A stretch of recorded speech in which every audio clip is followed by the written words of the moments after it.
Paul Pogba says he's not interested in the old lady. Unai Emery isn't interested in Jack Wilshere. And Lionel Messi isn't interested in penalties. Today, like all days, is a day, which means it's time for Daily News. I'm Rob Armstrong, and this is 24 hours worth of football news squashed down into a 3-minute package. Before we look at what's been happening in the World Cup, let's shoot down some transfer rumours that are about as accurate as a Peruvian penalty kick. First up, Paul Pogba has had to answer suggestions that he's eyeing up a move back to his former club, Juventus. A full-blown transfer rumour started by his former teammate and friend, Paulo Dybala. Pogba's been criticised relentlessly during the last couple of seasons at Manchester United after signing for an eye-watering price tag. But he insists he's happy at the club despite having to deal with Jose Mourinho's mood swings. Clearly, the rumours that Dybala helpfully started during the World Cup didn't affect him too much, given that he scored the winner against Australia, but I have a feeling this isn't the last Paul Pogba rumour we're going to hear this summer. Another man who's linked with a move away from his club is Jack Wilshere.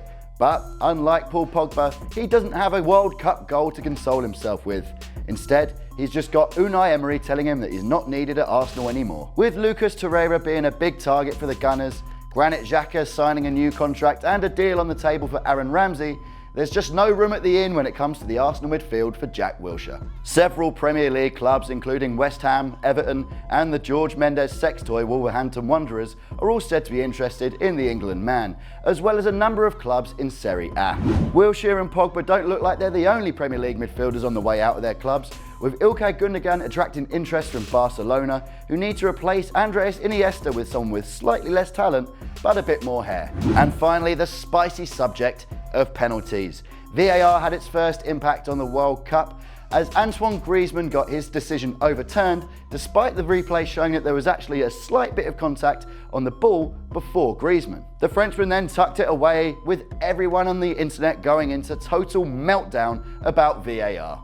Nothing was going to distract people from talking about VAR. No one is ever going to stop talking about it until Lionel Messi came along and missed a penalty. Messi's missed penalty against Iceland means that his record for converting penalties throughout his career is hovering around 76%, which is 6% below average, which means Lionel Messi is below average at something other than height. This is shocking news.